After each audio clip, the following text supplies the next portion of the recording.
Buenos días, mi nombre es Karen Gutiérrez, soy estudiante de la Universidad de Santo Tomás del Cabo Valledupar.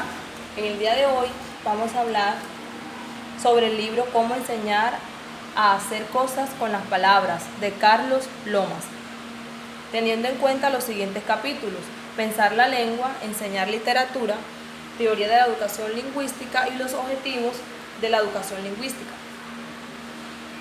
Pensar la lengua debe contribuir a la conciencia de los alumnos con respecto a lo que hacen dentro y fuera del aula de clase. Con las palabras y en consecuencia a la mejora del uso lingüístico y comunicativo. Enseñar lengua debe ser algo más que enseñar en boga. Esto también lo afirma el autor Carlos Lomas. Pensar la lengua. Lo más importante es pensar en el papel que juega la gramática, es decir, leer, escribir y entender. El lenguaje es una cosa demasiado importante como para dejarla solo en las manos de los lingüistas. Contribuye un tema habitual de conversación en la vida diaria de las personas. Cuando un padre o madre enseña a su hijo a hacer o a construir frases concretas, sino también a quién, cómo y cuándo debe callar. Esto también lo afirma el autor Carlos Lomas. Pensar la lengua. Cuando conocemos bien sobre gramática de la lengua, es posible hablar y escribir correctamente.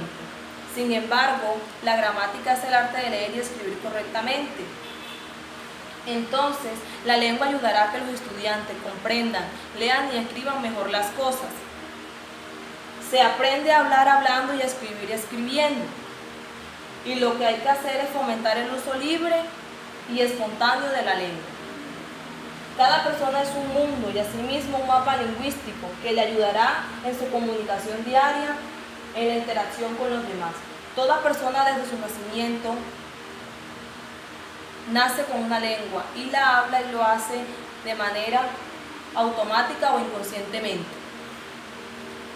Siguiente capítulo: enseñar literatura. Existen 3 tipos de contenidos que debe abordar el maestro en su práctica docente, según Carlos Lomas. Presenta naturaleza de los contenidos conceptuales, presenta contenidos procedimentales y presenta contenidos actitudinales, y explica qué tipo de conocimiento adquieren los alumnos a través de su ejecución. Los contenidos no deben planearse al margen de los objetivos, las estrategias, las actividades y los criterios de evaluación. Enseñar literatura. Enseñar literatura no solo debe tener una formación gramatical, sino que hay que utilizar otros saberes lingüísticos como la gramática, la lingüística, el texto y la semiótica. La educación literaria debe favorecer el mayor grado posible de competencias comunicativas en el uso de las mismas para contribuir al dominio de las destrezas lingüísticas como hablar, escuchar, escribir y entender las cosas. Adquirir y mejorar los conocimientos, habilidades, actitudes, capacidades para desenvolvernos en las diversas situaciones y en los contextos comunicativos de la vida cotidiana. Teoría de la educación lingüística. La competencia comunicativa es el eje pedagógico sobre el yo. Conviene articular la educación lingüística en la enseñanza obligatoria. Es necesario indagar sobre las medidas y contenidos del área. Reflejan la diversidad lingüística y cultural de las personas y las sociedades, cómo se valoran los usos de la lengua en la escuela, cómo se combaten los perjuicios lingüísticos, el lugar que ocupan los significados culturales de los alumnos, cómo contribuir desde la educación lingüística a la mejora de las competencias comunicativas. Teoría de la educación lingüística. Por un lado, en el mundo de la lingüística se observa de un tiempo para acá un mayor acento en el estudio del uso lingüístico y comunicativo de las personas.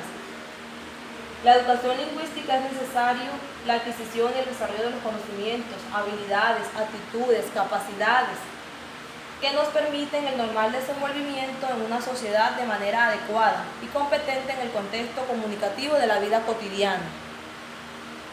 Y por último tenemos los objetivos de la educación lingüística, que son enseñar a hacer las cosas con palabras, la adquisición y el desarrollo de la competencia comunicativa y la mejora de la competencia comunicativa de los alumnados. Y por último quiero terminar con una frase del autor Carlos Lomas, donde nos afirma que el hombre que no conoce su lengua vive probablemente a medias, aún menos. Gracias.